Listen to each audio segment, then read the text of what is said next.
on this Monday evening. With me tonight, no guest, but my co-hosts, Peter Ray Allison. Good evening, everyone. And Jon Jo Cosgrove. Hello, everybody, on this lovely Monday. We don't get to see the wonder that is Jon Jo tonight. You get the cartoon me tonight, which is basically Ricky Gervais. So, what do you mean? It's basically Ricky Gervais. It is Ricky Gervais. That is the Ricky from the Ricky Gervais cartoon that came out a few years ago. Someone said to me, "Oh, that looks so much like you if you were a cartoon." And I thought, "Fuck it, I'm going to use it then." And I've used it on so many things, and I've never been pulled up on it by Ricky Gervais or HBO, so I think I'm good. Yeah, so we don't have much to talk about this evening because Jon Jo and Pete have talked about it all before the podcast. So we can't really. We'll see you next week, guys. That's the quickest podcast ever. Okay, gents. So Jon Jo, especially because we've not seen you for a bit. What are you being up to? What's going on? Oh, I'll tell you what. Especially today, I've had a massive catch up on. I had a day off work, so I've had to catch up on all the shows that I've been lacking on. So I finally caught up on the Rings of Power, which is a bit so. I think at the moment I'm still. Are you on episode 5? Yeah, I've just watched episode 5, so I quite enjoyed episode 5. Pretty good. And then I've also just finished watching the 3-episode premiere of Andor, and after watching that, I can honestly see why they done it as a 3-episode premiere, because that 3rd episode was really good. I really, really enjoyed it. I'm assuming it's because I've not watched it yet, but by all means you can talk about it and stuff. I've not seen it yet, but anybody else who hasn't seen it and doesn't want it spoiled, then you can close your ears. Actually, in fact, we'll talk about that later because I kind of want to talk about the Rings of Power first, and then we'll talk about that. But just my question about Andor is, is it a bit of a slow start? Is that why they need the 3 up? Slow burn. Yeah. Okay. Yeah, the first episode in particular is very much plodding. It's very it's obviously a slow build up to what you're going to get in the story. I mean, the action in the first 10 minutes is really good, but then from that point, it does take a little bit of a stroll. It almost becomes a police procedural. Yeah, and then episode 2 is kind of the same, but then episode 3 just wow, it just kicks off, and without spoiling anything, it is definitely action packed from beginning to end. Okay, well, we'll do Rings of Power after. So I'll have to remember and stuff because me and Pete had a chat about it last week and stuff. But we'll talk about it after. So Andor, obviously, if you've not watched it and you don't want it ruined for you, then close thy ears. I haven't seen it, but I know what happens at the end, because if you've seen Rogue One. To be fair, though, you know what happens at the end of Rogue One. Yeah, because you've seen New Hope. Yeah, that's true. You do. Yeah, that's true. But yeah, I'm not sort of super precious about it. I will enjoy it. To be honest, when it comes to spoilers, I'm not as arsey about them as maybe some people can be and stuff. Like, if somebody ruins something for me, like there's certain things in Game of Thrones and stuff like that where I've had it ruined for me. I'm like, all right, okay, that's slightly annoying, but I'm not too sort of. I don't get too much rage about it and stuff. But yeah, I'm assuming the first 3 episodes there's no massive big sort of like things happening. It's just the build up to the story about who he is, why he's doing it. Well, when Darth Vader comes leaping from the sky, followed by it's very grounded. It's a very gritty, blue-collar, almost alien-esque vision of the Star Wars universe, very much akin to Rogue One in that regard. And there's no Jedi. That's what made Rogue One great, because it was just like it was just a war film. However, I would say one thing about Rogue One is they do have references to the Force peppered throughout it as a religion rather than as a mystical ability. But here in Andor, no mention of it. Like, it's just somewhere else. It's not a part of this sector of the galaxy. It's just not part of it. and also as well, this show, it feels a bit darker compared to other Star Wars material.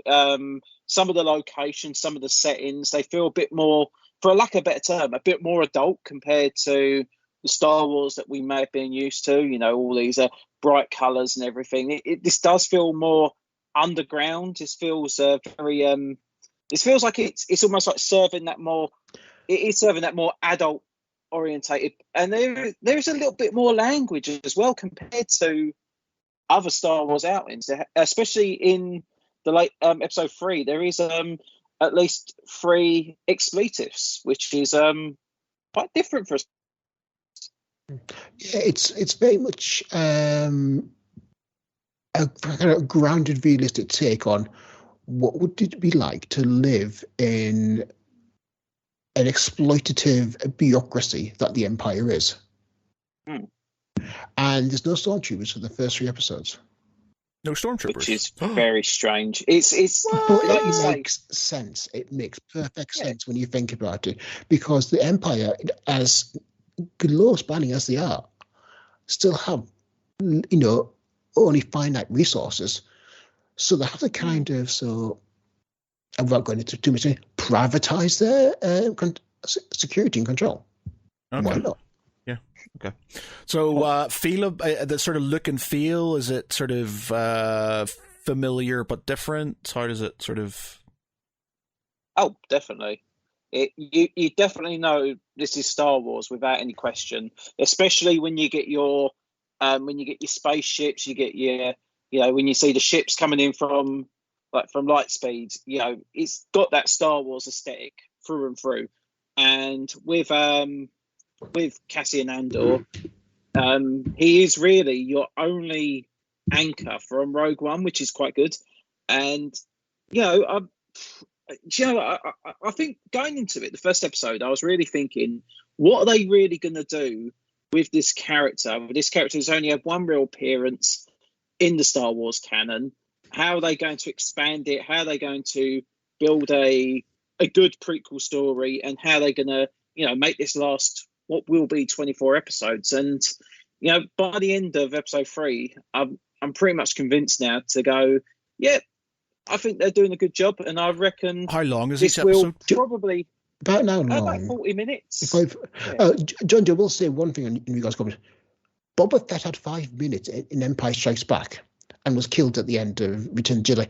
And there's been mountains of kind of stories and a 7-episode TV show about it. It's basically you create a sufficiently enticing character that the audience are interested in, and you can just kind of expand any story you want from it, to be fair. I think that's a good argument. What I quite like about him is from Rogue One is the grey area that he sort of occupied. It was his admission that he did stuff that he wasn't proud of and stuff. He did things that sort of aren't what good people would do, and I sort of like that. Yeah, he's definitely no angel. He's definitely no angel. Yeah, so it's basically the greater. It's sort of for me. Rogue One was what made the rebellion real. What sort of I always got about. When you watch all the Star Wars films, the rebellion are, they're the good guys. They are as white. They are sort of, no stains to their character by the odd sort of kind of treacherous thing now and again. The the rebels are sort of, I would assume what sort of kind of like, I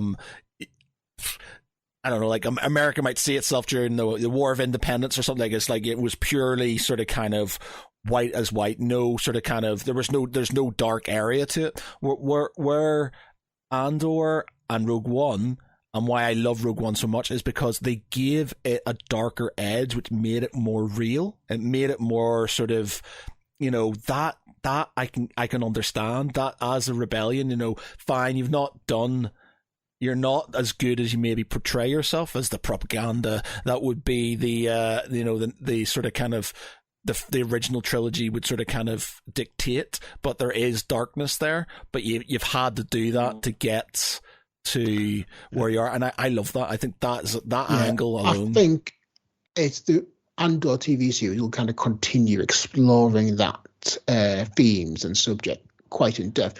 I do, as I understand, Mon Mothma and Saw Gerrera will be making an appearance later in the show, but the first 3 episodes of Andor are purely essentially a character study on Andor, and basically why does he join the rebellion? What is it's basically a recruitment campaign. The first 3 episodes is like how he's recruited. And how he does it is just done really well. And it's a very slow build. You can just see, he gets his life, he finds where he is, his needs, his wants, and it's just done, told really well. It's very much shown without telling you. You just have to watch it, pay attention, and the answers will be there. See, there's one thing that I've always wanted them to do, and is do a film or a series from the angle of the Empire. And I know I appreciate, like, you've literally got 9 films and numerous sort of kind of spin-offs that sort of kind of portray the Empire as the almighty evil and stuff. But I like there's a fan film, and I've mentioned this in podcasts before, but there was one, and it's a fan film, but it's on the side of some stormtroopers, and basically the reason why they signed up, because they were people like Andor and stuff, killed their families, or their sort of families were killed, and so they joined the Empire to sort of get back at the sort of terrorists. And it's all about sort of like, you got this girl and guy who sort of grew up together, and then she goes off and disappears. I think his family gets killed, and then he joins the Empire as a stormtrooper. And then at the end, there's like the fight between both of them because she joins the rebellion. And I kind of like that sort of other edge, because at the end, he isn't sorry for what he does, because it's like, you killed my family.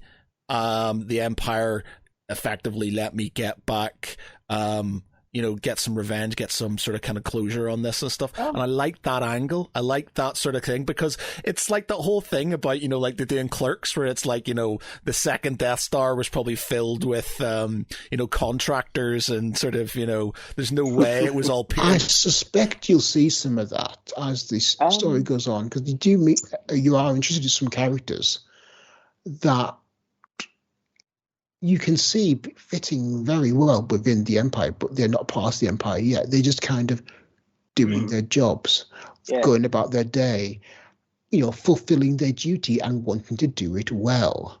Yeah.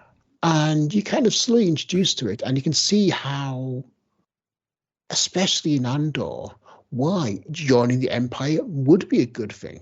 Why Christian dissent against? Why kind of, stopping criminal activities that, kill and maim people? Why you would want to do that? Yeah.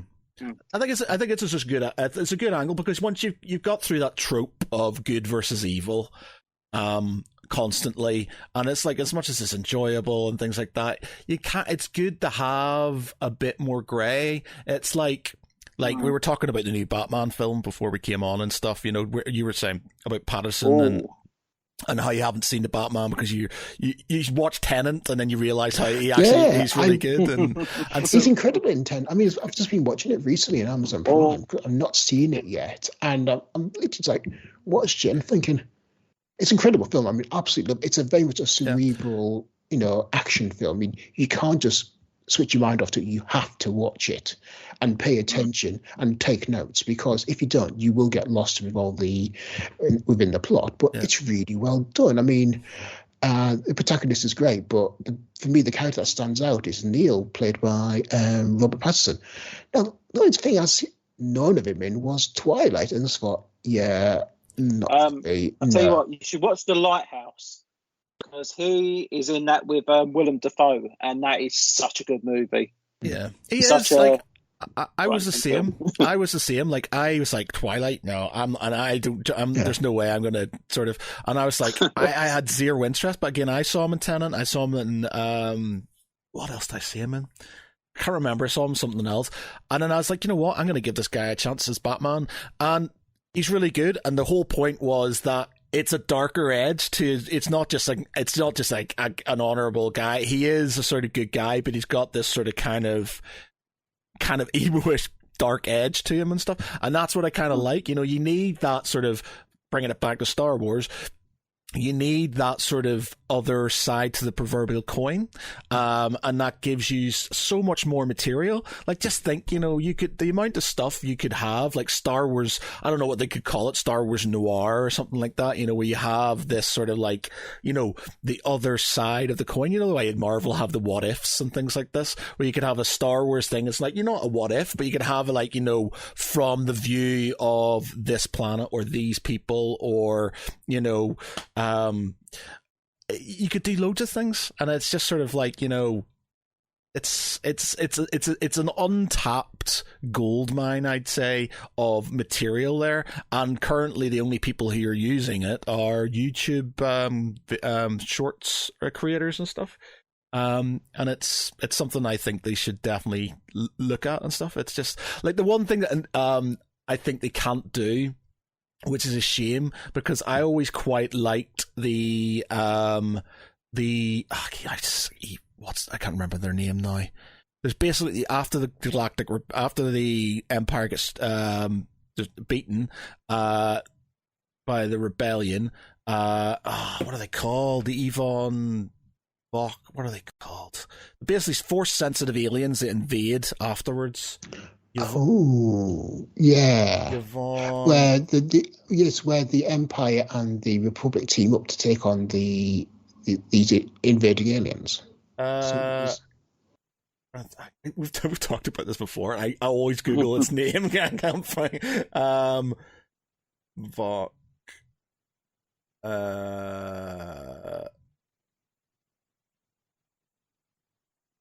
Let me see.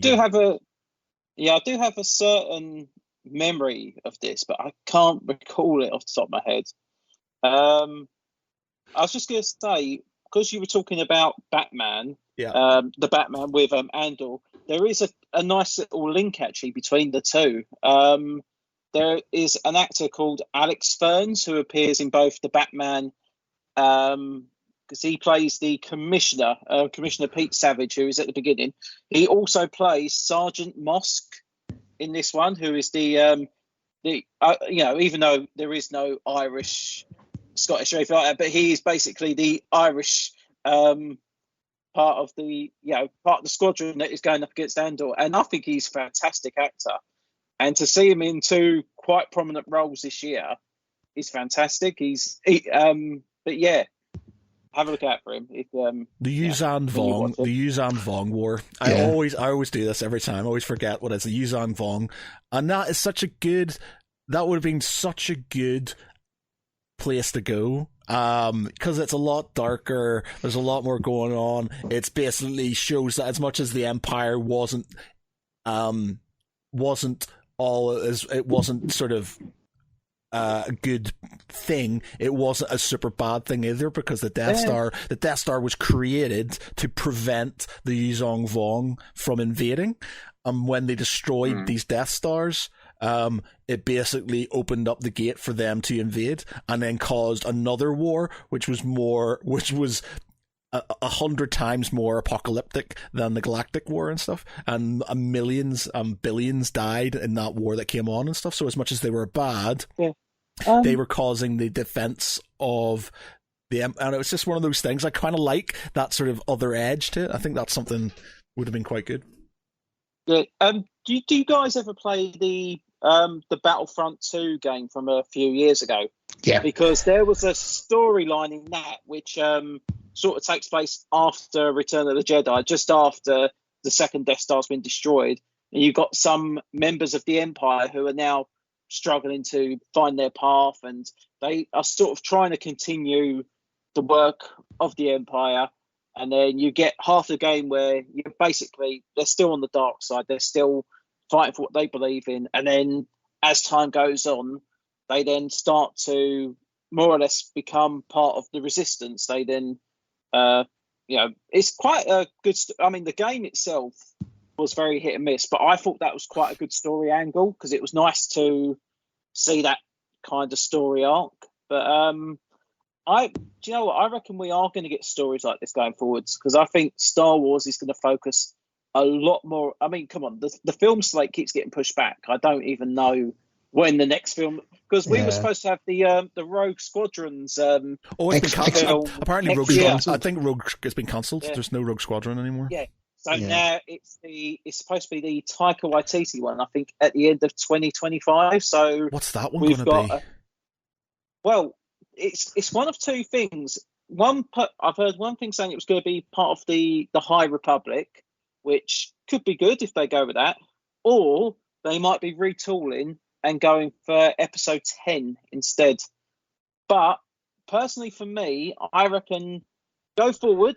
That's fine for me. But I don't want them to be anything associated with Skywalker Saga. I want them to go like, hundreds of years in the future. I want them to just give it a whole new setting, if they went whole new path. If they went to the sort of like Old Republic, the Old Republic and stuff, I think they, with the Sith Empire and things like that, thousands of years in the sort of kind of in the past, I think, there's a lot of stuff there they could use and go off. If they go forward, it feels a bit more like they're trying to milk what they already have and stuff. So I don't know about that. I mean, it's more story. I was just going to say, if we look at, going forward, you can basically do anything then. You've got the potential for whatever you want. Going backwards from the Skywalker Saga, you are going to be almost limited because you still have to go within that confines of what's to come afterwards. But going forward, you can do practically anything. I know, I understand that, but if you're going that far back into like, the Old Republic and things, you're talking like thousands of years and, a lot of sort of, good story, which they could sort of backfill and stuff. And it's like, at least there is some sort of... I would like a new story. We've experienced the stories in the Old Republic, and it has been a setting that has been really delved into. But going forward, telling you stories based on the sequel trilogy, and following on from there, that offers a lot of like intriguing setting ideas. Like, what happens to the Jedi Temple? What happened to it? What happens to we could even have the if Billy Dillon was willing to return, the Lando Calrissian film that we've always been wanting. There's lots of stories to tell in the Star Wars industry going forward, and that's what I want to say. I want to see more Star Wars. So where do we go from here? Yes, the Empire. I mean, you got the fragment. Even though the Empire is dead, you still got the fragments of the Empire still out there. What's going to happen to them? And that's the thing. You don't even have to have the Sith. You can come up with a whole new entity. I mean, the High Republic novels are focused on the Nihil, which they're fantastic villains, and they're still properly grounded in evil, and they do really have such a presence that shatters the galaxy. But they're not Sith. They're not got that kind of power to them. And I reckon if we had something like that for a sequel film, whatever we get beyond episode 9, I reckon it'd be good. We need some kind of progression, but also we need something that's going to, like you say, we need to see what happens next with the Jedi as well. Are we going to get a new round of Jedi? Or are we going to get the Grey Jedi, which we've been having teased for God knows how long? It'd be nice to have. Yeah, just look at the Mandalorian neutral. And what's that done with the the sequel trilogy? Well, because that's after Return of the Jedi and no, Mandalorian's between Empire and Jedi. Oh, is it? Sorry, my mistake. So it's not after. No, it's after Return of the Jedi. It's 5 years after Return of the Jedi. Yeah. Is it? Yes. Why do you think that Luke Skywalker is already going around in his garb? Of course, yeah, you're right, because he's in his black and he's got his green lightsaber. What am I talking about? Oh, God. I feel that's embarrassing. That's very embarrassing. That's after, that's between the original and sequel trilogy, and that's telling some incredibly good stories. I mean, the entire episode of the final episode of the second season, it's just that could be a film that easily could have been done as a film. Oh yeah. Yeah, I feel like The Mandalorian was meant to be kind of it was kind of meant to be Boba Fett, but by a different name. And then they went, "Oh, we'll just do Boba Fett," and it's like he didn't. I didn't really feel like he lived up to what I thought. I didn't hate it, but I just didn't really. It's very telling that the best episodes in the Book of Boba Fett is the one where Boba Fett is not in it. Yeah, I felt like it was like the Mandalorian featuring Boba Fett. He just did cameos in his own series.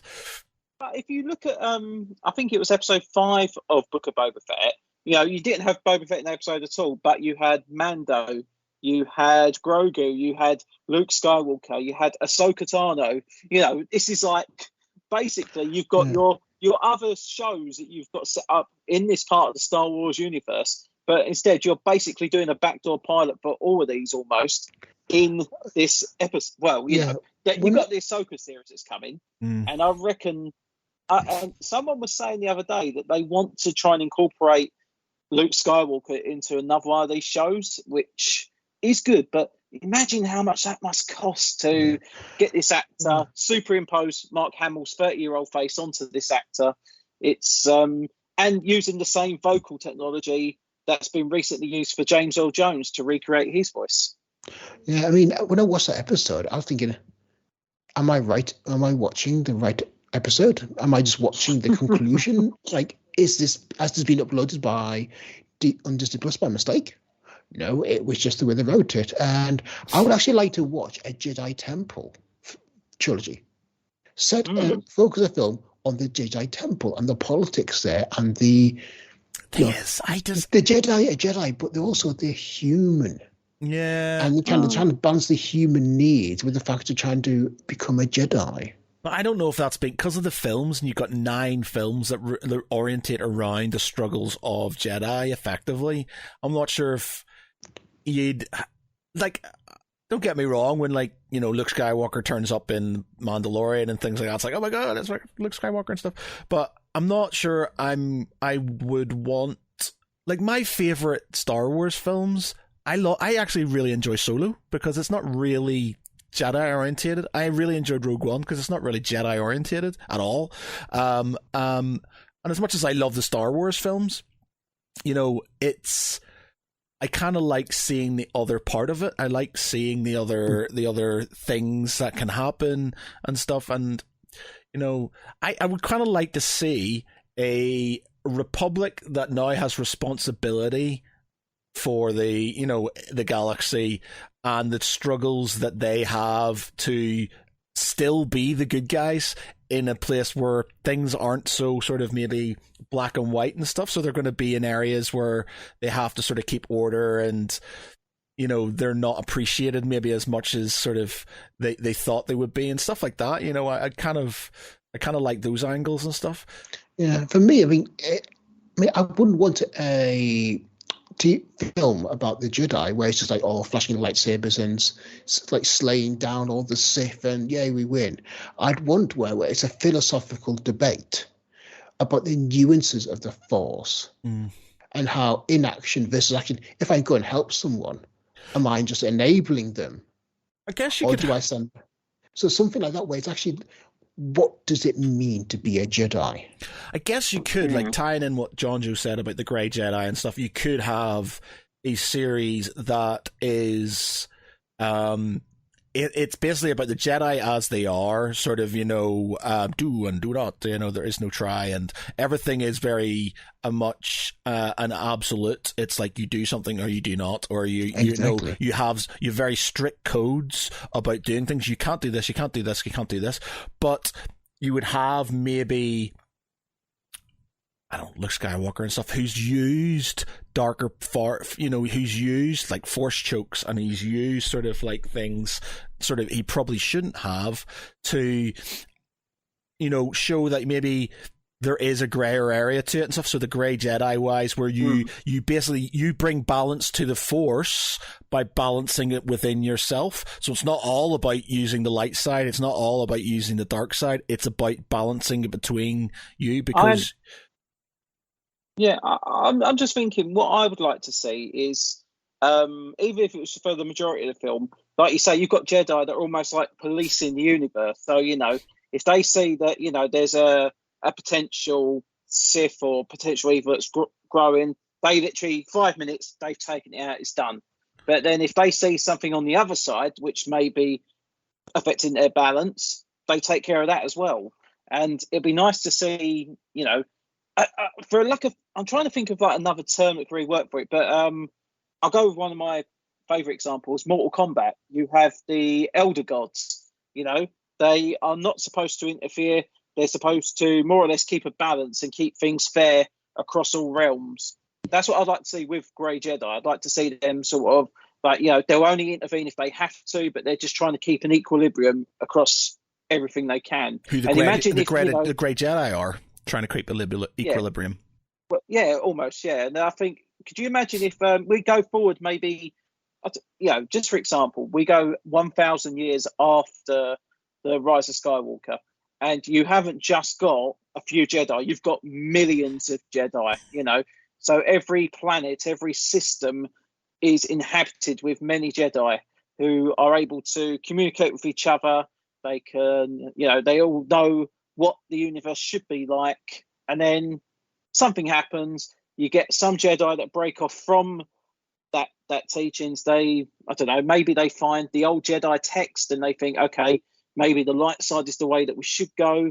And then you might have some that think, okay, to the extreme to fight off these good Jedi, they then take on the teachings, from the Sith or from the Nihil or from any of these other threats that have come from the thousands of years of Jedi Star Wars history. We need something different. We need something. Yeah, I mean, we need something that's really I've always enjoyed the Jedi when the Jedi absolutes come against real life, and the fact that real life does not deal in absolutes. There's, as Matt says, there's lots of grey areas, and once I see that, just like the interaction of those two, of real life and Jedi, and how the Jedi code as it stands isn't really that practical for day-to-day living. I mean, I've always enjoyed Star Wars Rebels, when Kanan was teaching Ezra the Force, and Ezra was trying to apply real-world experiences to the Jedi code and was really struggling because it's not practical. And one of my favorite characters in Kenobi was actually the guy pretending to be a Jedi. Oh, right, yeah. What's his name? The comedians. I really wanted to see one of the Inquisitors fighting against that con artist, where he was using where the Inquisitor would be using Sith Force powers, and the conman was defending himself using the magnets. that might have been quite interesting to kind of saw, and completely throwing the Sith going, hang on, how is he doing all that? And the guy's got to go, magnets. You could have not like a policing series, but you could have a sort of Illuminati type thing where the Grey Jedi are trying to balance both sides, and neither side is aware of their interference with certain things and stuff. So you've got, if the Jedi are looking like they're going to overthrow the Sith or something, they're going to basically end what is balance, then the Grey Jedi intervene and do something to sort of kind of prevent that, and vice versa. If the dark side is becoming too strong, then they do side, and the interactions between both of them. Or maybe you have a character whose job it is to sort of balance that out, that sort of, and how he interacts with both sides, and that would be quite a cool sort of angle, I think. Yeah, I think so. We've just been talking about this for half an hour, so there's definitely stories you could still tell within the Star Wars universe going forward, because there's a lot of unexplored depths that are stories that are waiting to be told. I'm just slightly worried about Taika Waititi's film, only because, as much as I love Jojo Rabbit, I love Thor Ragnarok, but I love, obviously, What We Do in the Shadows. Yeah. It's sort of, I don't sort of, it's just Thor, Love and Thunder. I really sort of made me kind of go, and I kind of hope he doesn't kind of go over it, because I think he realizes that people like his sense of humor, and the way he's a bit random and stuff. And I think they overdid it with Love and Thunder, and I would hate him to kind of do that with this, go into a Star Wars film and over cheese it, because with Love and Thunder, they took the edge off it. What's his name? He was the bad guy God, what's his name? He was the main bad guy. Gore, yeah. He was a great character whose position was killed by unnecessary comedy and stuff. So you took what was some really good sort of depth from him, because they were just throwing in these really sort of kind of random sort of like comedy things going on, and I don't want that to happen, because you need that edge to sort of kind of make something sort of. I'll tell you one of the best examples for this, because after Thor Ragnarok, they very much said to Taika Waititi, you know what you're doing, we'll leave you basically the reins, you put together the film that you want. They did, and don't get me wrong, sometimes that works really well. A single vision can do wonders for a movie. But if you think back to after Wonder Woman came out, because Wonder Woman was a great movie, then you had Wonder Woman 1984, which was Patty Jenkins basically being given full control. And let's be fair, that film is not great. There is a hell of a lot of problems with that second Wonder Woman film. Don't get me wrong, it's fun. It's cheesy fun, but apart from that, there's very little about it that really made me think I really want to watch this. And you look at the cast in that movie as well; they absolutely waste Pedro Pascal, which is a pain to see. They really just make him like fodder. He's just like, spout some exposition about a box. Yep, done. Yep, chuck him out. Next. Oh, Kristen Wiig. Oh, we put her in terrible CGI. Yep, fuck her. She's gone there. Next. It's like it was. Yeah. It was awful, but I don't think we're gonna have many. I think what Marvel are doing now, Marvel's doing a very like test the waters kind of thing. If you look at their projects like Pete was saying earlier, Marvel are they're expanding. They're trying to test different genres, different areas to see what works, and with that you're trying with different people. Before we spoke about the future slate of films that are coming up, because they've already announced it, because it's only 2025 when we get the next two Avengers films. They've already announced that it's Destin Daniel Cretton, who directed Shang-Chi. He's going to be director for Avengers: The Kang Dynasty, and I'm looking forward to that as a vision. I think that's going to be really good. And if what I'm hearing is correct, Secret Wars, we're going to have another Marvel alum who's going to be taken over. Someone who apparently did do really well. What I'm hearing is John Watts, who made the Spider-Man trilogy, could potentially be doing that. And I think, there's some safe pair of hands. And I think they're the ones who, won't go overboard in one direction or another. I think they are very good at telling balanced stories. And, just look at Spider-Man No Way Home. But back to the Star Wars thing, do you think Taika Waititi could sort of go overboard with? I think unfortunately, unlike some of these directors, Taika Waititi, I think his comedy works, but he has to have someone that sort of keeps him in reality. Just goes, well, okay, look, yep, that's good, yep, that's fine, but dial it back a bit. I think if he's got someone like that, if he's got a handy co-writer or co-producer who can, keep him on level, I reckon it will work. Because I think that's where, when he's in collaboration, when he's willing to do a bit of give and take, I think that's when he's at his strongest. If he can do that with Star Wars, great. If he doesn't, you've got another Thor: Love and Thunder, which, don't get me wrong, I enjoyed that film, but I know it has a lot of problems in that movie. Yeah, I just don't want loads of I've got a bad feeling about this, waka waka waka, sort of. Yeah. Just like it could very easily become an absolute farce. Yeah, instead of Star Wars music, you got AC/DC playing over some sort of things and stuff. I'd have no problem with that. Yeah. Don't get me wrong, his soundtracks are always great, but with Star Wars, you're talking about something pretty sacred to a lot of people, and you got to be careful. As much as there is comedy within it, it's nuanced, and there has to be a sort of darker edge to it and stuff. And if he just comes flying in with that's a rock paper scissors joke, and you're just like, all right, that would have been funny in something else, but this is not funny in Star Wars. I don't think you can have that in Star Wars, though, because I think whereas Marvel is kind of, it is almost grounded to a universe that Star Wars is a completely different thing. I don't think it's a universe. Long time ago in a galaxy far, far away. It's explicitly not here. Yeah, can you imagine that one of them opens up the cabinet and goes, "Oh, look at this, guys! I found some Iron Maiden records. What's a record? I don't know, but let's see if we can play it."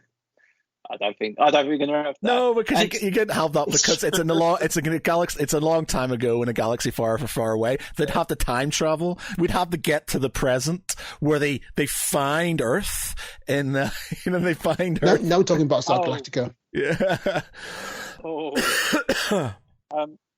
Joe, I can't get over you going, "Hey, waka waka." That's done me, I think, for the rest of the evening. Well, it is. It's just like it's like there is comedy in Star Wars to a point, but it's not. It's not explicit. It's more humor in the moment. Just look at Han Solo's commentary, where he's kind of when they're freeing Leia from the prison cell in A New Hope, and he goes, "Oh yeah, weapons fire, yeah, don't think to worry about." And he goes, "Oh, so no, we've had a reactor breach, you can't come in." And he goes, "Who is this? What's your number?" And Hans goes, "Go on, conversation anyway." That is funny, but it's not comedic. Yeah. There has to be. And the thing about Taika Waititi is, I could see if it's not if it was an Outer Rim sort of thing, and you had some sort of completely unrelated sort of thing to the Empire and to Jedi and stuff. You just got some I don't know, you've got some bounty hunters and stuff like that. You could sort of maybe do something like that, but it's just, I don't want him to go over the top. I really enjoy his films, but I just don't want him to over ham it up, basically. But then again, he has directed a couple of episodes of Mandalorian as well, so... I suppose he did, true, and he played... He did play he played... IG-88, I think. IG-88, yeah. He did, yeah, he did. But that, obviously, sort of within certain... You would have had certain guidelines, probably. Jon Favreau was kind of gone sort of this is this and stuff, and, so that's great. But if he's on his own, he's let off the list. Don't get me wrong, Jojo Rabbit is, it's comical, but it's sort of... There's an edge to it as well and stuff. So the way the comedy goes and stuff, it's just just the whole thing with Hitler and stuff. It's just hilarious. Oh yeah, just 20 times in a row they're going Heil Hitler. It's just ridiculous. But it's sort of it is, and there's a darker edge to it. So I can kind of that's all right, because it's not it's kind of dark comedy in a way. And this harkens back to something Terry Pratchett once said, which is you can be funny and serious at the same time. The opposite of funny is to be unfunny. The opposite of serious is to be unserious. So you can be funny and serious at the same time. It's just when it becomes explicitly funny and overrides everything else, that's when it does become, when it feels disconcerting and out of place. Yeah, well, I think long story short is there's a lot of material that they can go with and stuff. I'm assuming they're going to milk that cash cow for a very long time. So, Well, given how much Disney paid for Star Wars, yes. yeah, so I think they're going to milk that one for a while. My sort of last comment on it and stuff is that Star Wars back in the day was something that was, comic books or was the films and stuff like that. There wasn't as much. Now there's series all over the place. There's animated series, there's new films, there's books, there's everything. There's so much of it. It feels like it might be slightly oversaturate, and I kind of no. I think well, if they can do it with Marvel, why can't they do it with Star Wars, really? As long as you can tell good stories, you can do as much as you want. Yeah, they're not kind of sticking in the same genre. If you look at the Star Wars TV shows, you've got the Western drama, which is The Mandalorian. You've got the mystic, magical one, which is Kenobi. You've got and now you've got the grounded. It's like a thriller, war really. Film. A grounded thriller, which is Andor. They're experimenting and they're kind of seeing what stories they can tell, and I'm all for it. And also, you've got kids show. You got the kids show. Is it Rebellion? Oh, Bad Batch. Well, not. I wouldn't say that's really a kids show. I'm thinking more like that very much anime inspired. Oh, I know one. Yeah, Rebellion. That was the one set between 7 and 8, I think.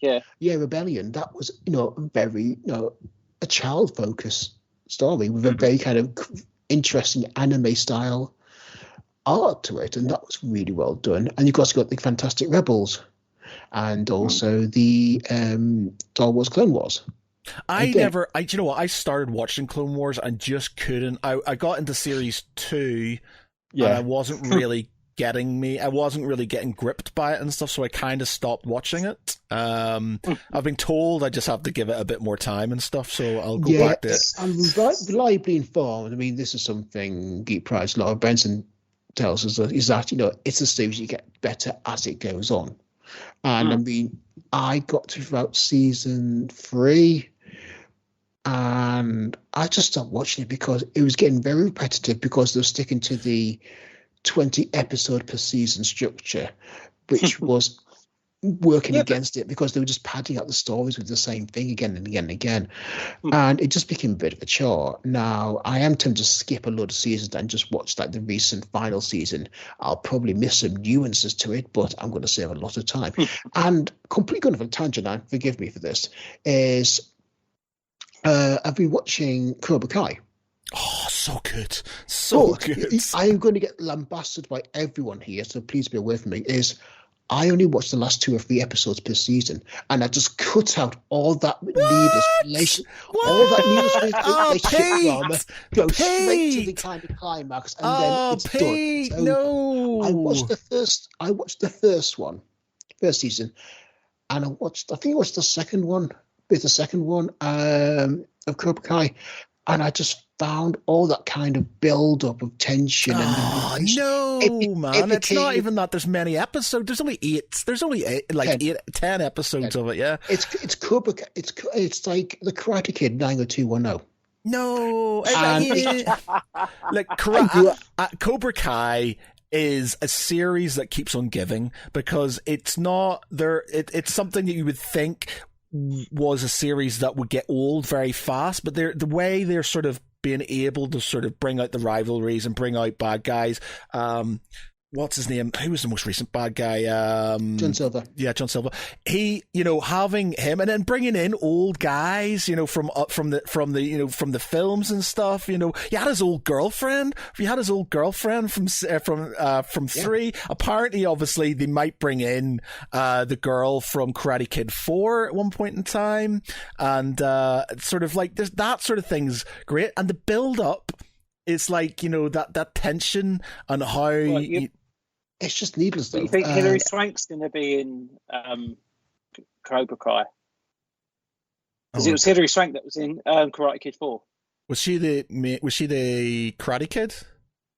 Yeah, I'm sure it was Hilary Yeah. Swank. I've got to look it up now, but I'm 99% sure it was her. Yeah, I understand that, but I can watch like the 7, 8, 9, and 10 of a season and have no problem understanding what's going on because I've just ignored all that relationship build. I've gone straight in at the climax and I know exactly what's going on.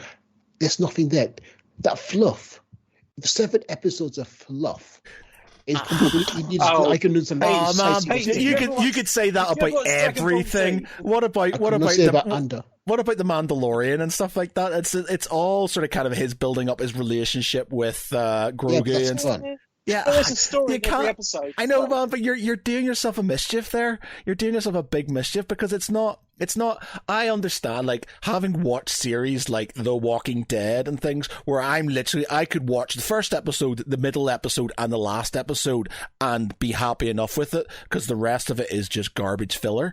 You know, it's just sort of, you know, it's just, I've been through the trauma of watching The Walking Dead where it just got so formulaic and so sort of boring that I was literally not sort of, the last series that I watched, I wasn't even really watching. I was doing other things and I had it on in the background. And then basically when the good episode came out, which there was like 3 a season, you sort of kind of watched it and then that was it. But you didn't really care because the other ones is about stuff that people had no real matter about the sport. Whereas with Cobra Kai, it's always about a main character. So it's either about Johnny or it's about oh God, Larusso.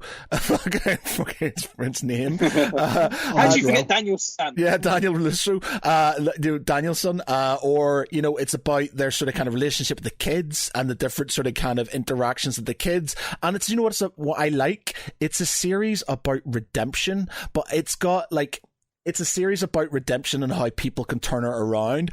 But it's got that angle of how, yeah, you know what? You can redeem yourself, but some people just are bad and won't redeem themselves. So Kreese is like the ultimate bad guy and stuff because he's just like, you're like, yeah, this guy's going to turn his shit around. You know what? He's got that sort of kind of soft edge for Johnny and stuff where he's just like, you know what? I love this kid, but he's a fucking shitbag and stuff. And it turns out that he's sort of, you know, it's all sort of, you know, Machiavellian sort of, you know, machinations to try and get his way out of jail and stuff. It's awesome, and you need to watch all of it to sort of get that sort of angle and stuff. I will say one thing for Cobra Kai, and that the choreography is amazing. Yeah. I say this as someone who does kung fu, and yeah, that choreography. There's no snap cuts. There's no kind of like, oh, quickly pull the hoods up so you can't see the faces, so you can get the stuntmen in. No. These people are doing some fantastic karate, and it shows. And the way they kind of, you know, shoot the scene so you know exactly who's going where, what's going on, and you kind of build up these rivalries within each kind of fight, where. But you wouldn't know about that, Pete, because you know what you've missed. No, I'm talking within the fight themselves. I know, but exactly. But you've missed out, right? So did you know when the episode, right, where I think it's the last episode, which you would have seen because you ignored the other ones, where they all sort of kind of they say protect the egg. Which did you notice? Where was that from? That was from earlier in the at the very start of the 5th season. No, it wasn't, Pete. No, because you didn't watch it and you don't know what's going on. And well, I didn't need to know because you did because it was all about them working together, and it was what's the name of I'm so bad with names. What's the name of his rival from Karate Kid 2, who's the bad guy? He turns good. He has him over Japanese fella.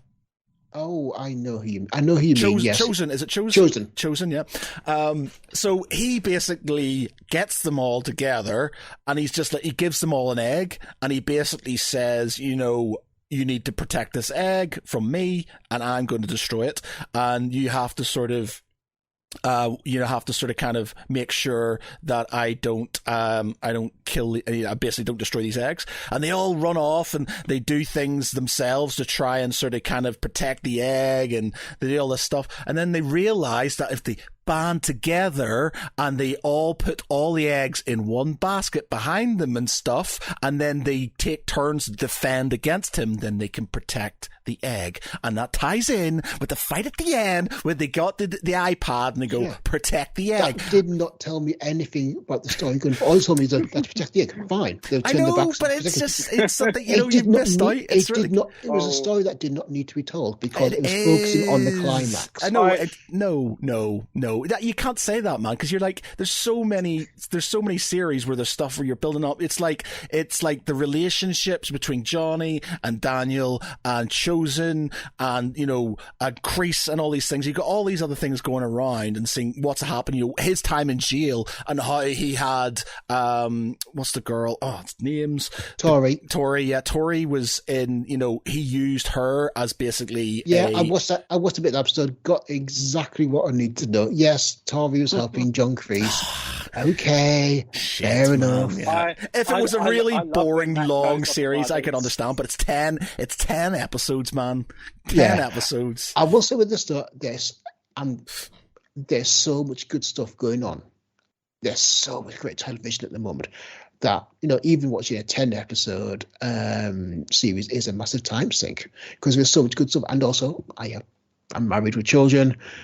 So love again, it's just marriage, love exactly. and marriage. That's important. And but it's in fact I can watch it and know exactly what's going on. That's all. But like I say, the choreography is amazing, and my hats off to the choreographer, the stunt people, and the cameraman for some fantastically shot fight scenes. I mean, you look at something like a good example is Iron Fist.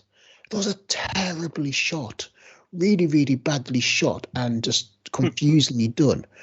Partly because Finn Jones is not trained in martial arts. It didn't bother. He just didn't try, and it really showed. Here, they're really getting up close, doing it incredibly well, and choreographing exactly what's happening within that fight. And it kind of they'll combine drama within the fight as well. The snapshots of dialogue, and really, really impressive. Well, you wouldn't know that because you don't watch the whole thing. You missed out on Miguel and his stuff with his father and all the stuff with Johnny coming down. With, what impact did that have on the final stuff at the end? Because it's about his relationship with Miguel and the other guy who the other sort of kid who's his son, Robbie. Yeah, getting these names. Right, Matthew, time for a timeout. Timeout. I can't believe it, Pete. I can't believe it. I think for me, it's also like there's this rivalry between the different clubs. I mean, I get it, like it is a TV show, and there's some dramatization. But like I've been doing kung fu now, admittedly on and off for 20 years. We definitely rather than any other clubs. I could show you of that. It's a very friendly competition. I'm just trying to think. Right, it's like. It's like you just skip to the end of Indiana Jones and the Indiana Jones or something, and you're just like, well, I know what happened. I don't really need all this stuff at the start because the end doesn't really change. It just is what it is and stuff like that. So it's like you going around, I'm not going to watch this film because I'll just skip to the end and see what happens. I mean, I could not do that with Tenet, which I recently watched. Yeah, exactly. I couldn't do that because. But I bet you've watched all of Indiana Jones. Of course, that's fun. Yeah, but you don't know about Cobra Kai because you've not given it a chance. I did. I watched the entire first season of it, God, and it's like, no, I didn't need to watch all that. I could just watch the flight and do that and find it works quite well. Right. Anyway, I know. New subject. Next season, Matt, you watch the final 3 episodes and you tell me how. No, Peter. No, I'm not going to do it. I'm going to do it properly because I can't believe you just watched the last 3 episodes. Try before you deny, Matt. No. I refuse to. I only do that in series where I'm losing interest in them and stuff. And Cobra Kai, I'm really enjoying. So I'm glad you enjoy it. Yeah, God. Can't believe it, man. Can't believe it. Right, anyway. Anyway, after that should we go on to Lord of the Rings? All right, yes. So, what are your views on that, Jon Jo? Me and Pete had a good long conversation about it last week. Do you know what? I've got to admit, when I watched the first episode of Rings of Power, I felt quite bored. It was really slow for my liking, and I was like, "Come on, something's got to happen soon. Something's got." Just wait till the last episode, Jon Jo, and then you can see what happens, because that's what Pete does. I'll do that. Yeah. Just don't watch all of them. Don't waste all that time. Wait until the last. Tell you what, Pete. Yeah, you don't need all these episodes that are watching at the minute, Pete. Just watch the last episode where they have the big fight, and then you'll be fine. That's all right. Don't waste your time, Pete. Don't watch these stupid things on TV. Just watch the last episode, and you'll be all right. Might have touched the I think. So we're finally witnessing Matt's breakdown. I can't believe it. It's like I don't watch them. I just watch the last episode. God. But from episode 2 onwards, I found it really enjoyable. And for one thing, which I was quite worried about, it looks fantastic. It is beautiful. You've got to experience it in full 4K goodness, because the detail it looks so beautiful. Every shot is just amazing, and even like the actors and you got the girl that's playing Galadriel, I think is really good. Yeah. You've got the young Elrond, who is actually quite enjoyable, and was almost going to be played by Will Poulter if he hadn't pulled out of the show. Mm. But I'm really enjoying it. I'm liking the dynamic. I'm liking the orcs as well. They've really made the orcs a menace in this show. They actually do feel scarier than they did in the films. So I'm quite enjoying it. I am going to watch the whole series through, because I want to see what goes on. And I've kept my Amazon subscription. I feel like I've partly paid for this series, so I might as well watch it now. Yeah, it's a slow. It's been a slow. It's building up the story, and there's it didn't sort of blow me away. It's very beautiful. It is very, but you can tell they spent a lot of money on it. Those transition shots from the maps to the landscapes. Oh, that's good. Yeah, beautiful. Yeah. I mean, those 5-second sequences would cost the same amount as an episode of another series completely. Yeah. Just 5 seconds would cost another series of any other show easily. So it's just a build up. There's a lot going on. It's sort of kind of bringing in characters and stuff like that. Though from which I was watching a TikTok video and stuff, and I didn't realize this because again it's been a long time since I've read the Silmarillion and stuff. But there's a lot of characters who are being jammed together. So like Isildur and his father Elendil and stuff like that. They are not actually not them together, but some of the other characters aren't meant to be in it together because there's like hundreds of years between them and stuff, but they don't want to have lots of small parts and then people dying and then having new ones and stuff. So they're basically shrinking the timeline and sort of jamming a lot of stuff in. So you've got a lot of it together, which what they call streamlining. Yeah. So they're streamlining it, which I actually, because again, it's easily 20 odd years since I read Silmarillion and stuff, but I was like, yeah, that sort of makes sense. It doesn't sort of bother me. And so it's like some of the stuff they did with Lord of the Rings, the film, there's some changes from the book and stuff, and it's just like, yeah, that sort of kind of made it better in a certain way. And it's sort of, you didn't need that. Like, you didn't really need a Tom Bombadil stuff. You didn't really need the stuff about the Barrow Wights and stuff like that. You didn't need things like that, which they cut out and didn't use. So streamlining certain parts is actually working. And I think with a series which it could potentially be a very long series, like the Rings of Power, having that sort of kind of having these characters to keep people interested and sort of progress the story is quite a good idea. So yeah, I'm looking forward to it. I'm looking forward to how they sort of kind of they end it and stuff. Will be sort of, are they going to go for like a Helm's Deep sort of thing, or is she going to basically, And then I think the other thing as well, are they going to I know we're talking quite a bit in the future on this part, but are they going to almost do like their own iteration of the actual Hobbit and Lord of the Rings storyline further down the line, or are they going to just stick with this time period? It'll end after, and I can't remember the name of the battle, which we named last week, but I can't remember it. But it'll be the battle. I think it will finish with the defeat of Sauron. And the ring going to Isildur, and the way they're building Isildur up at the minute as being like he's well-meaning, but he's irresponsible, and I think that's sort of kind of building up that he's trying to sort of like be the great man, but he doesn't really have what it takes and stuff. And I think that sort of is probably how they're going to bring him into like sort of. I think that's how they need to play it. They need to show Isildur as this guy who, he is the heroic figure. He is the person that you'd think you'd be looking to, and then corruption does take place, and then I was chatting to. We need that. Yeah, I was chatting to Richard Morgan a few days ago about Rings of Power, and he made an interesting comment that was the Rings of Power TV series is a high fantasy setting, but with a low fantasy style. You don't have like massive epic battles or large than life characters. You kind of got skirmishes and very kind of grounded almost, battles. It's not like epic magic.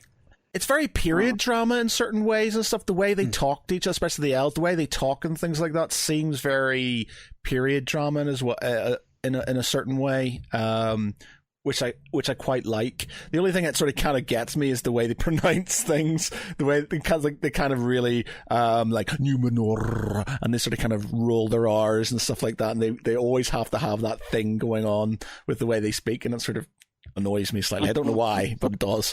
I did like Durin in the last episode. Yeah. The way he was just, really just kind of manipulating the elves. Durin, I just actually want. I mean, check. I know Durin, but there's something that I need to sort of think. Something popped into my head. Carry on. Okay, but yeah, the guy that, I was just gonna say the guy that played Durin. I remember because when I was watching it, I was thinking, I'm sure I've seen this guy before.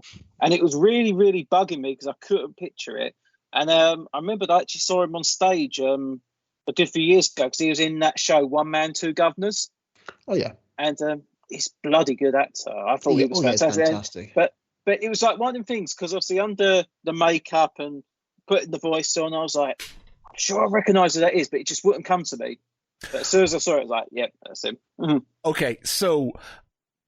Again, if you don't want this, okay. So, I don't know because if you've not read the books, nope, you've only had 80 years to read the books. Okay, right. Yeah.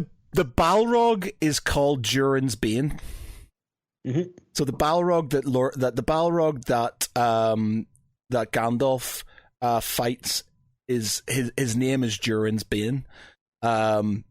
Well, that's what they call him, Durin's Bane. So it's obviously going to tie in. And them sort of getting there, I just realised they're going to fucking get the Balrog's going to appear at some point in time and stuff. Because, as I understand it, like they told the history of Silvers, which is what Mithril comes from, apparently. And it's like it's been fought between this elf and the Balrog. And I love the fact that they used the Balrog model effectively from the Lord of the Rings things. It's one of those things. It's like if it's not broken, don't fix it. And that Balrog was perfect, so good. And I'm glad they kept it because some of the orcs, I don't mind the way the orcs look and stuff like that.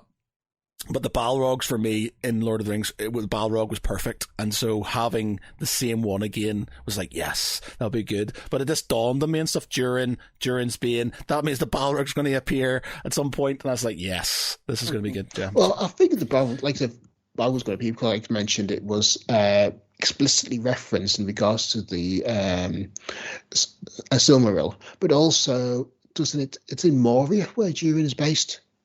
Yes, in Moria, yeah. Moria, which is, well, we know what happens there. Yeah. So, interesting. That's going to be, because obviously, there has to be the downfall of... That's Mount Moria, Yeah, so,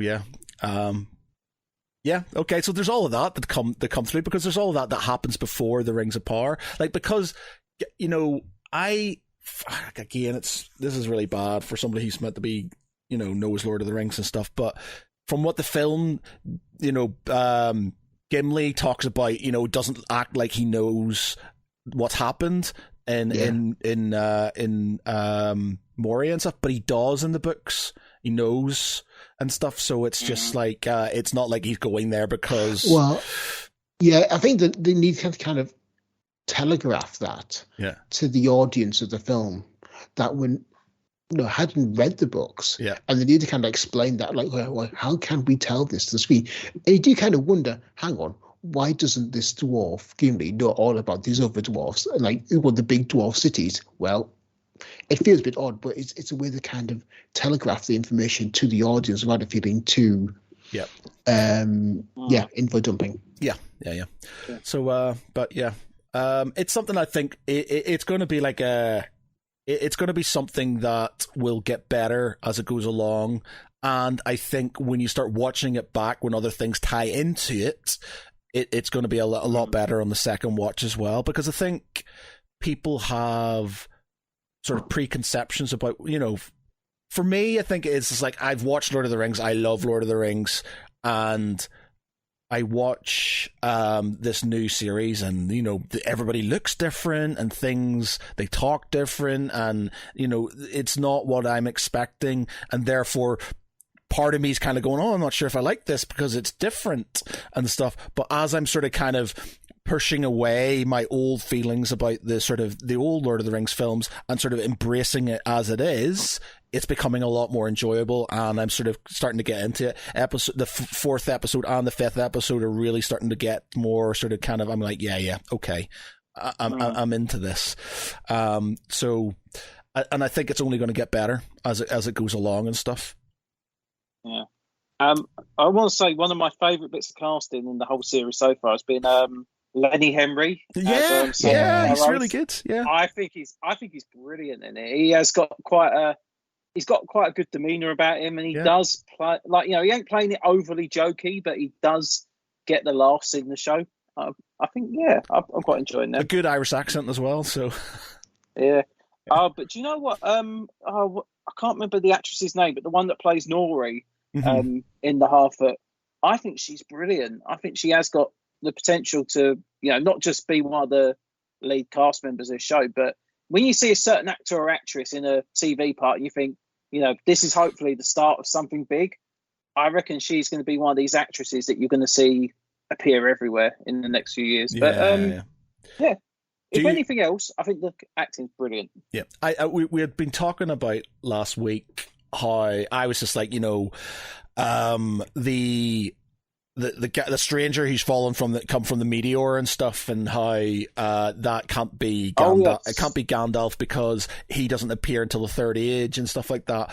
But because they're sort of squishing things together, it could be one of them. It could be one of the is it the Maiar? One of the Wizards. The wizards, and that is a potential, or it might not be Gandalf, but it could be one of the, like we said last week, it could be one of the blue wizards who sort of kind of you don't hear about in the Silmarillion and stuff. So that's interesting. I think they need to make it a character that's not really had much screen presence before. So just do it's Gandalf or something like that. I think it'd be a bit lackluster. Yeah. You agree. So it would have to be like, it could be one of the wizards that we don't know about, because it might be just if it was Sauron. I don't know if it could be, because Saruman. I think if it's Saruman. No, I don't think so. No, I think it's unlikely, but it would be interesting if it does. And what would it be that kind of, what event happened to turn Maya to Sauron? It was the Palantir, though, isn't it? Because it shows that basically, his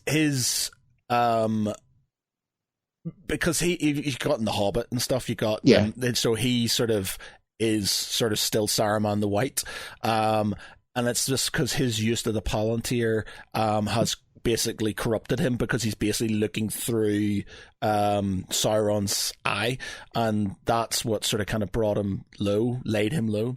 So I think that's what sort of kind of edged him in that direction and stuff. But yeah, no, I guess it could be if it was him. What's the character of the? There's someone I remember from quite early in the Lord of the Rings. Is it Manny or Manway? I can't remember how you pronounce his name exactly. Yeah. But I was thinking it could possibly be him. Manway. I don't know the character. Just because he's supposed to be the he's if I remember correctly, he's supposed to be like the mightiest of the mighty. He's supposed to be like almost like the one that first finds out about Sauron being evil, and I think he gets tricked by Sauron at some point, and could potentially lead into. He's the so there's the Aenir who are basically, so you've got Eru Iluvatar, who is God, who's basically the god. Then you've got the Eru, who are not Eru, the Aenir, who are the kind of demigods. So basically they are the ones that sing the song that create creation, and Manwë is their leader. Effectively, he's like the king. He's the king of the Aenir, and he's Melkor's brother. Yeah, I don't know, because again, it's been so long since I've read Silmarillion. I'm not sure. I don't think. But like I say, because they are streamlining a lot of it as well, they could possibly pick from different corners of all the Tolkien text, and they're going to make a story that they believe is going to work, whether or not it's 100% following what you've read before in the books. As we've seen, they do. There are shortcuts, there are differences that are made within. Look at the Lord of the Rings and Hobbit trilogy. There's definitely some massive changes that take place in them. Hobbit in particular. How do you make 3 films out of one story? Badly.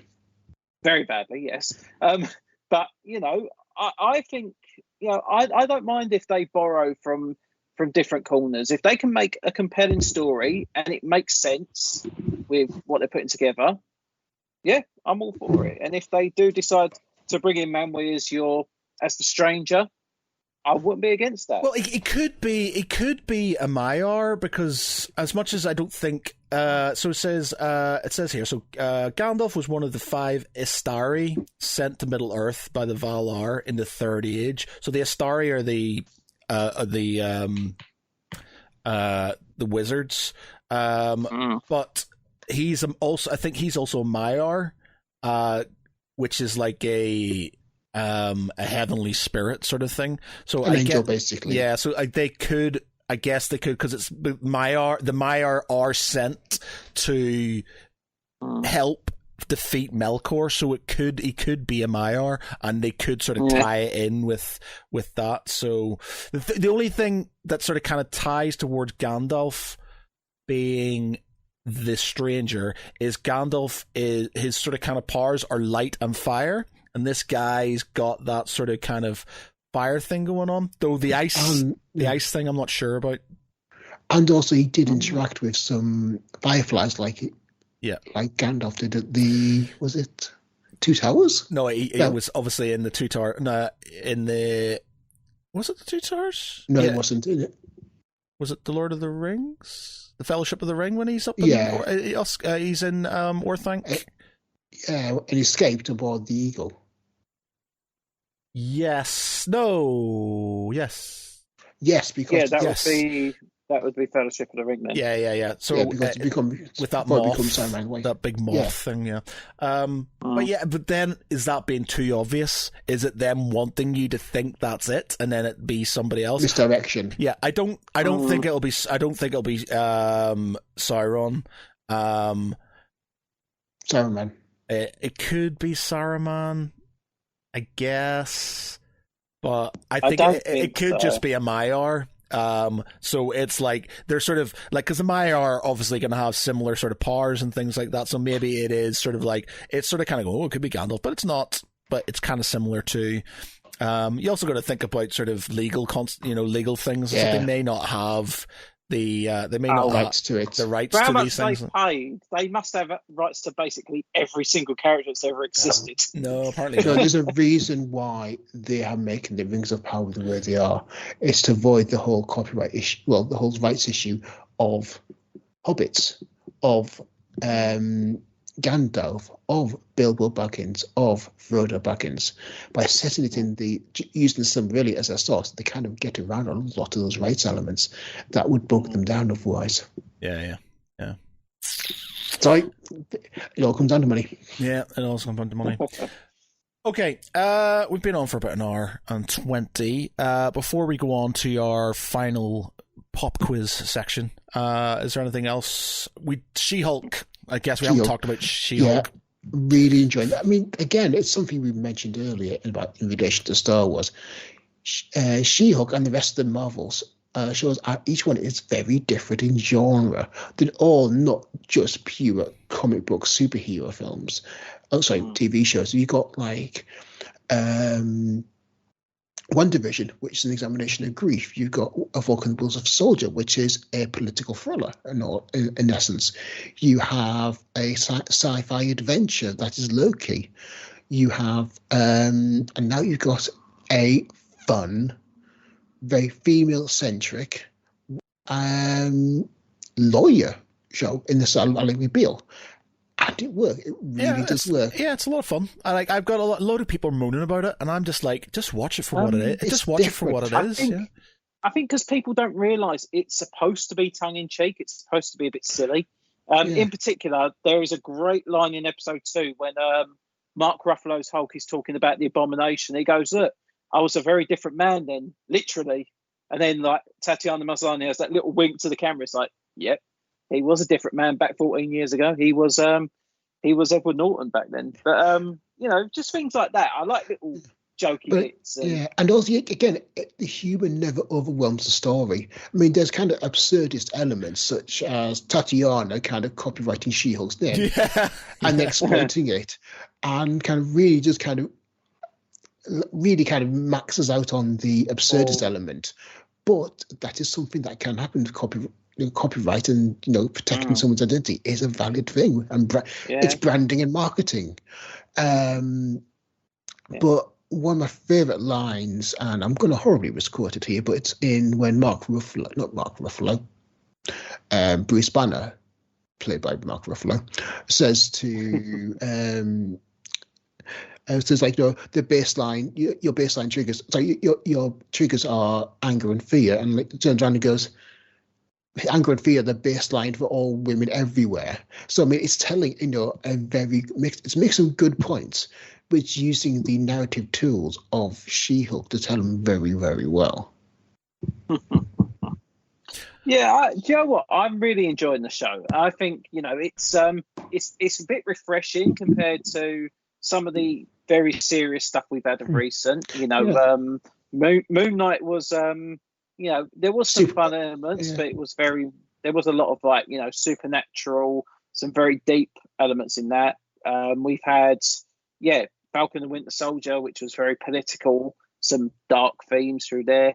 One Division, very beautifully shot, but as you say, that was a series of grief, which was amazing to see. But then we've got this show now, which is opening up the idea to mixing about with some characters. It's bringing out some really fun moments. They're not afraid to tease the audience a little bit, have a little bit of a wind up now and again. If you watch episode 6 of She-Hulk, you will see why it is fantastic. And if you think that is not a good little twist, you are wrong. It is absolutely brilliant. And if you had your hopes up, that is your own fault. That's all I'm going to say. But yeah, I think it's brilliant. I'm looking forward, because there's only 3 more episodes this series.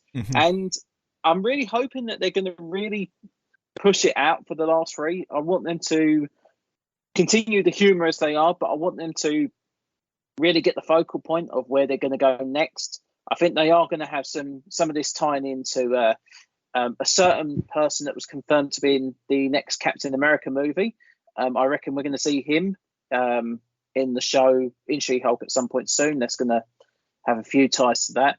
But yeah, I think I like the humour. I like the laughs. I like Marvel when it is a little bit serious. But come on, for 9 episodes, let's just have a bit of a giggle. And also, it's like would we like 5 different shows, all basically the style of a political thriller like Falcon and the Winter Soldier, and it would get boring very quickly.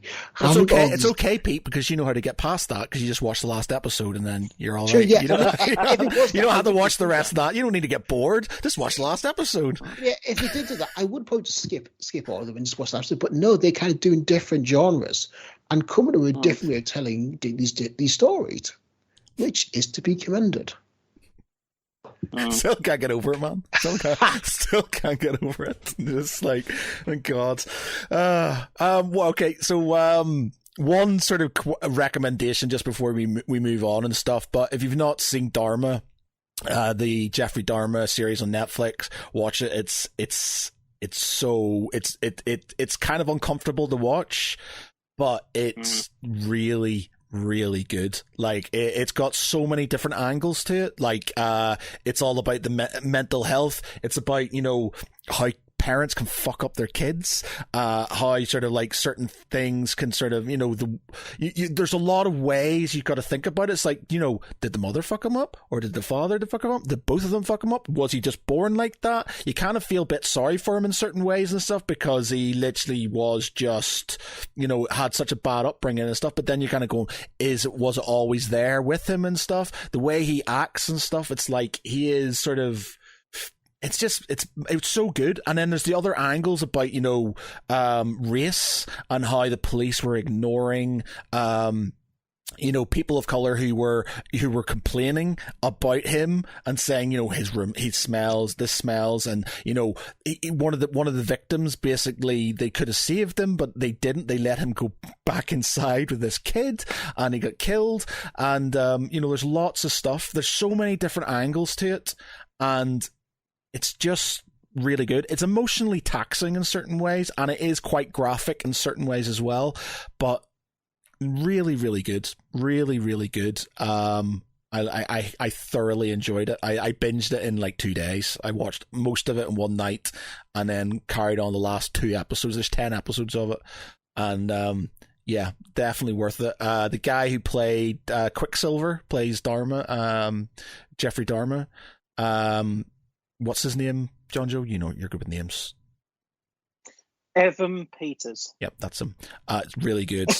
Really good. Yeah. It's just sort of, but yeah, the whole thing's just, yeah, you can see. I get known as just the name guy. Oh, you know. Man, well, you're like the complete opposite to me because I struggle with names. Like I can see them physically in my head and stuff, but I just can't. I can't get them out of my mouth.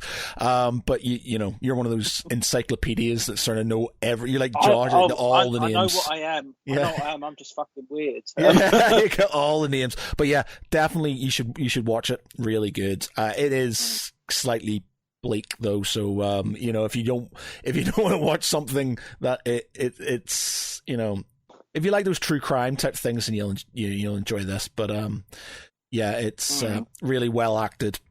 Like really well acted, and you know, just there's so many different angles to it, which makes you sort of kind of think about the whole thing, and think about, you know, mental illness, thinking about sort of you know, the way people react to these things. There's bits in it where, like, you know, he's in jail and there's like people who are sending him letters saying he's a hero and trying to get his autograph and things like that, and how people react to these things and stuff, and it's just like really good. Really good. Okay. After that recommendation, we will finish off with our last section. So, for all of you who don't know, we do a little pop quiz sort of bit at the end where we have 60 seconds to name a character from some sort of geeky franchise. And so we're going to start with Jon Jo because we've not Oh, I've got one. I've got one already. Right. I'm all set. Bear through 1 minute. Let me get a stopwatch started. Stopwatch. Right. Okay. So, what are we going for today, Jon Jo? This is going to be from the realm of Marvel. Okay. So, Marvel, 60 seconds. Go. Films. Yeah, they're in the films. Okay. Okay, are they in the comics as well? Yeah, film and comics. Yeah. Okay, are they an Avenger? No. Are they in the Avenger films? No. Are they a hero? Oh, sorry, Pete. What was that? Are they a hero? No. Are they a villain? They are a villain. Okay, are they based on Earth? Yes. Okay. Are they in a TV series? No. Okay, so they're based on Earth and in a film, and one of the bad guys. They're one of the bad guys. Okay, are they in one of the Iron Man films? No, not an Iron Man film. No. Okay, are they in a Captain America film? No. Actually, no. At this moment, no. Okay, so I might have given it away. All right. Okay, so last question each. We have, in the films, not a hero, not in the Avengers, not in the Iron Man films, not in the Captain America films, though you are hinting towards them potentially being in a Captain America film. I think that might give it away. And he's a villain. Okay, so oh god, my brain's gone completely blank now.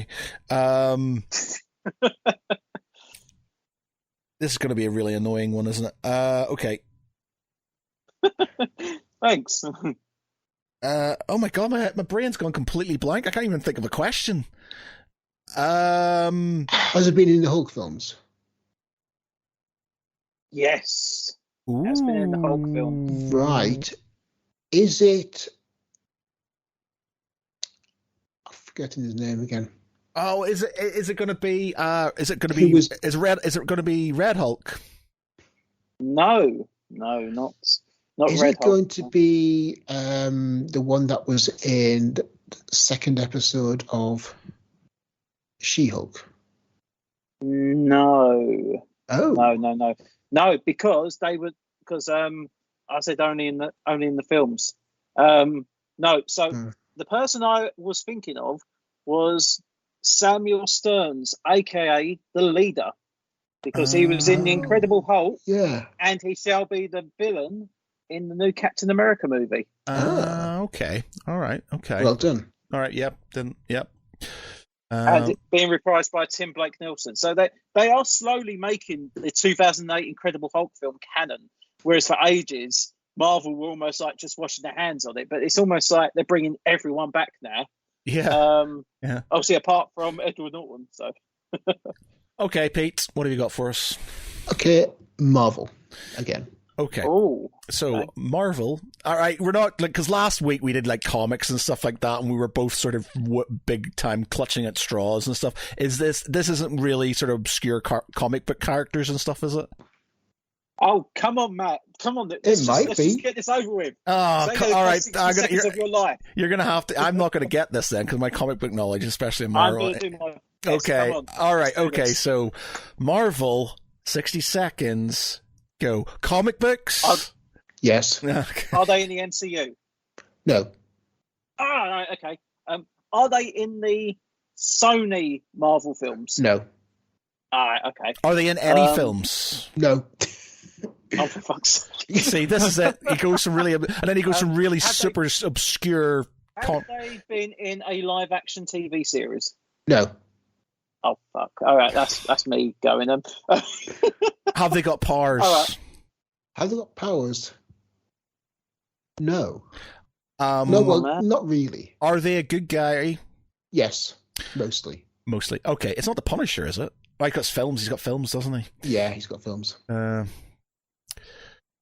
Oh. I'm really struggling there. See, this is it, Pete. This is it. When you go obscure comic book characters with guys who aren't comic book nerds. Have they got a comic book named after themselves? Yes. Sorry, okay. That's 60 seconds. Okay. So, comic book character, good guy, not in any films, doesn't have superpowers. Did we establish if it was a man or a woman? It's a man.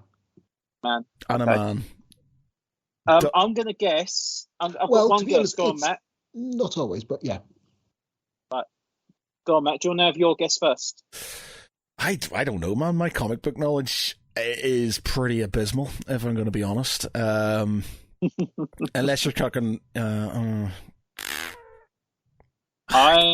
clutching at straws. Is he a mutant? No. Fuck. I was going to guess Captain Britain. I did that last week. I said Captain Britain last week. He's like, no. Like, who did you say it was last week? Who was it? Darkhawk. Darkhawk, that was it, yeah. I don't know, man. I haven't got a clue. Jon Jo. Yeah, my guess was Captain Britain. Obviously, Nomad. I have no idea. Nomad.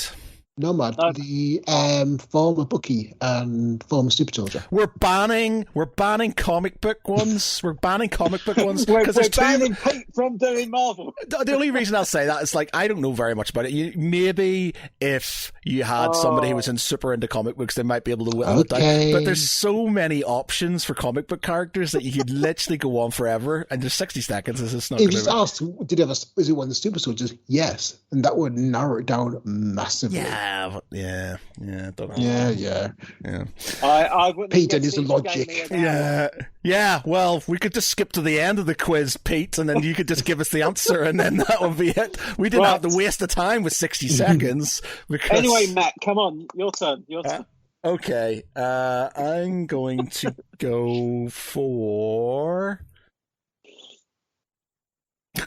I feel like I should stick it to Pete and go for something really obscure, just like. But then it's not going to be interesting for other people. I'm going to go for. Ooh.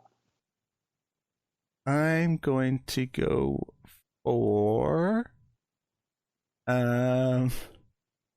I like how you lead this segment, but you don't actually have one in mind. I know, but it's just I was going to go for a generic one, but I'm trying to think. Oh, I'm going to go for Cobra Kai. Okay. That's all right, Pete. You've watched them all, so you should know. Okay. Right. So wait, bear through a minute. Cobra Kai. 60 seconds. Go. Are they sensei? No. Do they appear in the films? They are not in the films. Are they a student? They are a student. Are they male? They are male. Okay. Are they related to one of the senseis? They are not related to one of the senseis. Okay. Have they been both in Miyagi-Do and in Cobra Kai? Yes. Okay. Are they a student at the school? They are a student, yeah. At the school? At the school. That's what I mean. Okay. Is it Hawk? It is not Hawk. Okay. Is it Robbie? It is not Robbie. Is it Mike? It is not Mike. We're just going to just name each one over and over. Yeah. Is it Miguel? Yes, it's Miguel. Hey, I was running out of names. I couldn't think of his name for a sec. It is. To be fair, I've only watched the first two seasons, so I was really struggling. Well, you don't need to now, Pete. No, mate, you don't need to now, Jon Jo. You can literally just skip to the end. Yeah, I watched the last 3 episodes of season 5. Yeah. Yeah, it will be fine. Trust me. I mean, I was naming them off just fine. Wasn't I, Matt? But do you know what? God. Do you know what? I, to be fair to Pete, I did that a few times when the Marvel series dropped on Netflix. Remember when the first series of Daredevil came out? Because someone said to me, "Oh, Daredevil isn't in his outfit until episode 13." So I went, "Oh, let's put episode 13 on straight away." So I knew the end, and I was like, "Okay, now let's watch the whole series." But, to be fair, though, with the Marvel Netflix shows, they really needed to cull down their episode count to about a third. A third, you could easily call a third of those episodes, and it would have no problem. Well, that's why they did that for Iron Fist season 2. They took it down from 13 to 10, which did really help a lot. It was a much better story for it. Oh yeah, especially when they actually made Colleen wing the Iron Fist. That was definitely the right direction. And then they cancelled it, which is just God damn it. Yeah, well, they tried. All right, I'm going to go for one more here, and I'm going to do Marvel. I'm going to do Marvel again. It's not the comic book iteration of this one, so don't go ask me loads of massive questions about the comic book. It's going to be based on the films and Matt's sort of kind of knowledge of the films. Well, that saves one question. Yeah. Okay. So, Marvel, 60 seconds. Go. Is it Coulson? It is not Coulson. Okay. Are they a hero? No. Are they in the Avengers films? No. Okay. Are they in any MCU films? Yes. Are they in the Iron Man films? No, whoa. No, they're not. They're not in the MCU films. Are they in the Sony Spider-Man films? They're not in the Spider-Man films. Are they in the Punisher films? Nope. Are they in the Marvel TV shows? Nope. Okay. Are they in the Hulk? Nope. Okay. Is it Blade? Nope. Just because Blade was its own thing for a while. Okay. Yeah. Is it were they in the X-Men films? Kind of. Oh, for God's sake. Is it Quicksilver? No. Okay. One more question, and then you can you can have a guess. One more question each. Oh, all right. All right. Okay. So what we've got is he's in the films. He's kind of in the X-Men films, kind of. And I'm saying I'll give you a hint. It's not in the X-Men films, but he is. I think I know now. Are they? Because this is either one way of saying it or another. Are they? Is this person in the Deadpool films? No. Okay. I've got one last guess, but I'll let Pete have his guess first. No, you have your guess. You're taking Pete's guess. I'm just trying to remember the name of this one because you had from the is it someone from the New Mutants? It is not from the New Mutants. No. Right, I have no idea. Then I'm out. Okay, Pete. Okay. He is a mutant. I'll give you a last clue. He is a mutant. Okay. Oh, this is painful. Yeah. But he is part of the MCU. No, he's not. Well, he's in the X-Men films. He's in the. He's. You'll see when I say who it is. I think you'll understand. But okay. That's Howard the Duck, is it? No. Just check it. I have to double check. Caliban. Oh, for God's sake! Logan. He was in Logan. Oh yeah. Yeah. Yes. Well done. Yeah. Yeah. Okay. There you go. That's how you go. Obscure without going obscure. You could have got that one if you'd asked the right questions. There you go. But anyway, because you said like X-Men without the X-Men, I just thought Deadpool. It's got to be something Deadpool. They're all New Mutants. Yeah, but it's like it is X-Men because obviously Wolverine is a part of the X-Men, but it's not an X-Men film, really, is it? It's its own and stuff. So it's like it's kind of it is an X-Men film because he's an X-Men, but What? It's still a strange movie when I watch that because it's not really a sequel to anything either, and they do actually reference and they show the X-Men comics, which is very strange. But I still really enjoy that film. Yeah, Steve Merchant played him in the film. The comic it's based on is actually very good. Old Man Logan. Yeah, Old Man Logan. That's actually I've actually read Old Man Logan and stuff. This is the thing with me. It's like I've dabbled in certain comics and stuff, but I've never read loads and stuff. So when it comes to comic book knowledge, I'm a bit like, I know basically what I've wikied and what I've read, the small amount, and what I've watched, and that's like cartoons and sort of cartoons and films. But when it comes to lore and stuff, unless it's Warhammer and Lord of the Rings and stuff, then generally I don't know a lot about it. Right, okay. That's been highly enjoyable. Some good topics tonight, gentlemen and stuff. Pete, you are going to go and watch all of Karate Kid. No, I'm not. I'm really not. I just don't have time to watch all that relationship drama. I can't believe it, man. I don't believe it. I'll tell you what. What we're going to find out now is that when you watch the Karate Kid films, you only watch the last 20 minutes. I'm going to call you on that every time you start going on about something. It's like, Pete, you didn't need to watch it. You could have skipped to the end. It's like that episode. It's like in Spaced, where he's like, skip to the end, and it's like, that's all you need to skip to the end. You don't need to watch anything, because at the end you'll just sort it out. It's okay.